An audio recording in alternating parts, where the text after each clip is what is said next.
Dreamers by Yuyi Morales. I dreamed of you, then you appeared.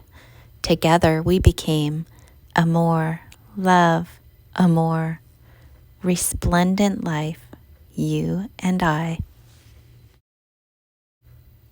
One day we bundled gifts in our backpack and crossed a bridge, outstretched like the universe. Adios, corazon. And when we made it to the other side, thirsty, in awe, unable to go back, we became immigrants. Migrantes, you and I, the sky and the land welcomed us in words unlike those of our ancestors. There were so many things we didn't know, unable to understand and afraid to speak.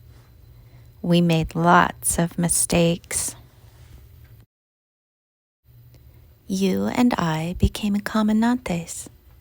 Thousands and thousands of steps we took around this land until the day we found a place we had never seen before.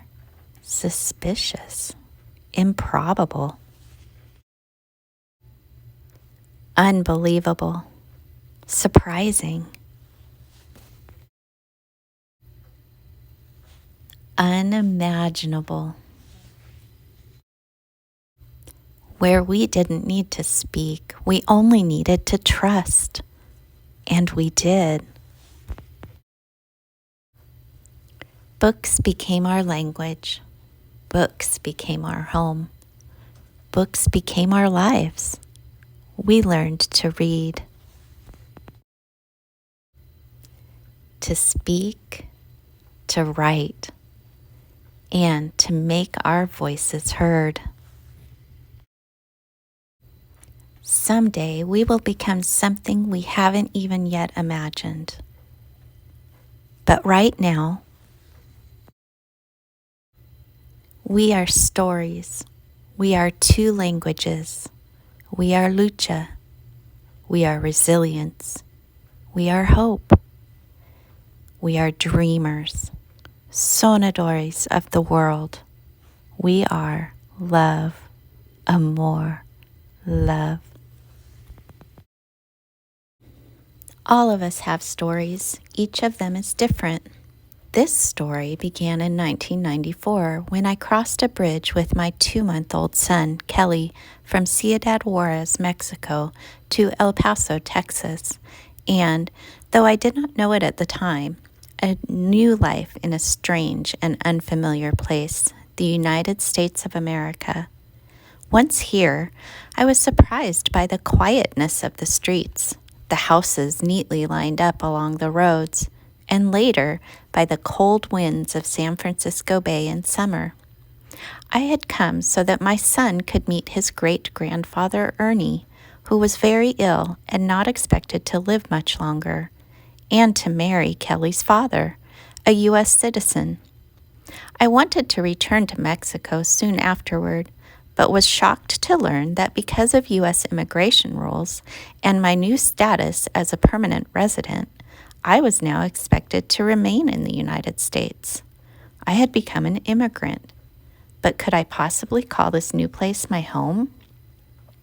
Like most immigrants, I missed things that felt familiar. My family, the food, my friends, my job as a swimming coach, and my ability to communicate, to understand and be understood. In this new place where I did not speak the language, it was as if no one seemed to notice I existed, as if my words and actions didn't count. In those first days, I constantly wondered if I would ever find a place where I felt valued. Then one day, Kelly's grandmother brought us to a building that would change our lives forever. We discovered the public library, and it was spectacular. I had never been in a place where you could just take books from the shelves without asking and without being scolded for taking them.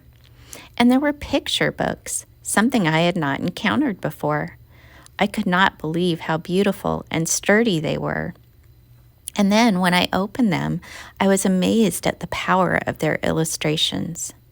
Even though I could understand very few of the words, I realized that I could understand the story through those images, a realization that would come to inspire me later on.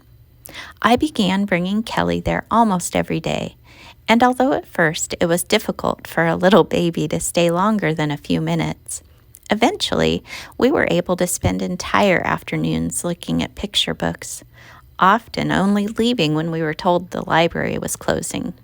We were at home.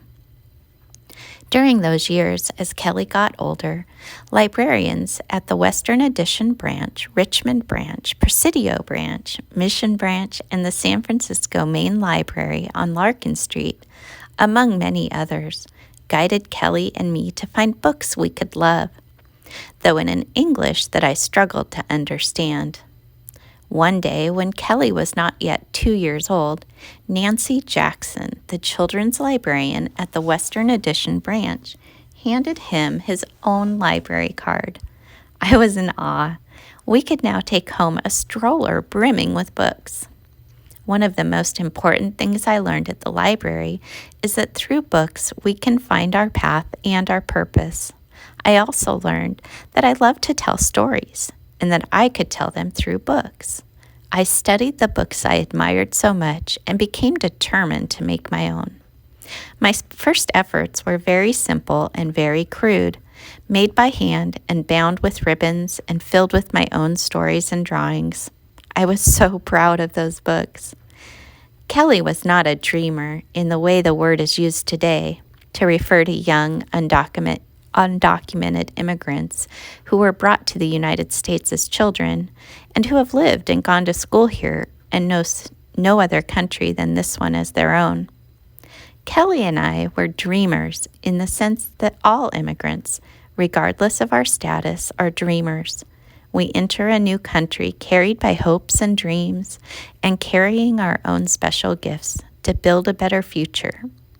Dreamers and dreamers of the world, Migrantes Soñadores, now I have told you my story.